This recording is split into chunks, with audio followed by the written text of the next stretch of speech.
what happens is, generally what we find, people elect leaders. And leaders are determined sometimes by their charisma, their intelligence, by some belief system. And what we generally want in a leader is someone who has our vested interests at heart.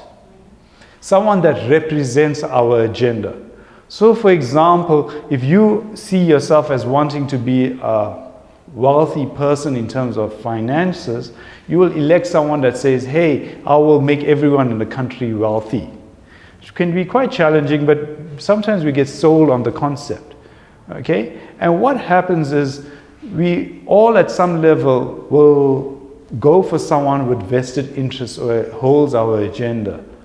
Or, now, there's various books written about it, may have views, political views, that represent what we feel or think. If you feel you come from a liberal perspective, you will want someone who's liberal.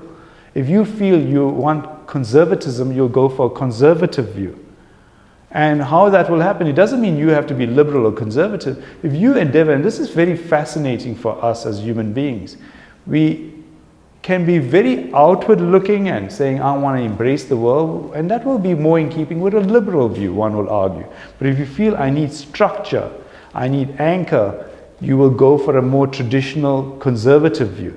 And at different times in your life, there'll be different needs. If you have children, and you have a few of them, and you're worried about where they will go to school, and you're worried about safety and security, and you want a bit of stability, who are you more likely to go for?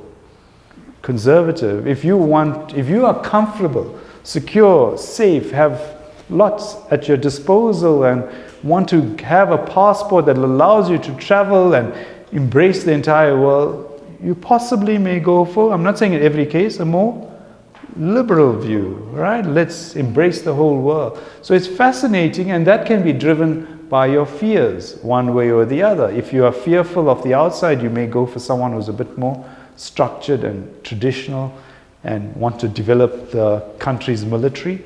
Or if you coming from a space of just want to embrace and engage and love the whole world, you may say someone who has a similar view. If you are concerned about environmental issues, you may go in another direction as well. And some of them can be conservative in this day and age in terms of environment, and some can be very liberal as well. So there's all these challenges. But what you will find as human beings is all of us at some point in our lives play. What do I mean by that? We all go out and play in this human landscape. And in our play, they did this very interesting experiment. Let me share this with you, all right, to demonstrate play. They took this huge field, and it was a couple of football fields huge, right? Maybe 10, 20 football fields huge. And they took a bunch of kids, and they told the kids to play out there. Go wild. Here's this entire ground.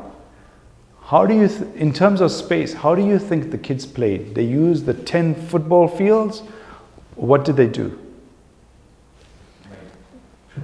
The kids congregated, as you're saying, in a small space.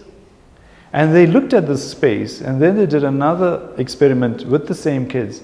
They then provided what you might call walls, boundaries, structure to that space. Except that the space that they walled off and bounded was bigger than the space that the kids were originally playing in. What do you think the kids did? Did they still stay in that small space? No. Walls, boundaries, structure made them play in a bigger space. The kids, the children, are no different to you and I. When we want structure, it allows us in many ways. Structure allows us to be more free. When we want freedom, it's vice versa. When we want to play out there, we actually sometimes congregate. We don't even recognize the space that we have at our disposal. Now, when we go and play, as adults, as children even, what is the biggest danger of play, of living life free, according to whatever you want to do. You go wild, as we call it. What was the danger? And some of us are in here because of that. What happened? Consequences. What kind of consequences? Painful, dangerous consequences. And this is one of the biggest lessons life.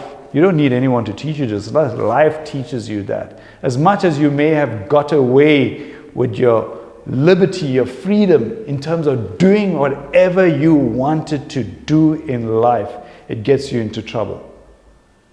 I remember something as a young person, I experimented with trying not to sleep. Because why, at a theoretical, philosophical level, why obey the barriers of night and day? Let's make all of our time our play. And I literally wrote it down and want to live by that statement. I stayed up all day and I stayed up all night.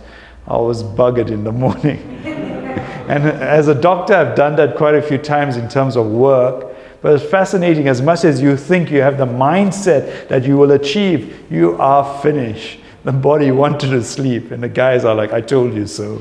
Okay? Why? Because at some level, the physical, the biological clock kicked in, your mental mind set is like, what's going on?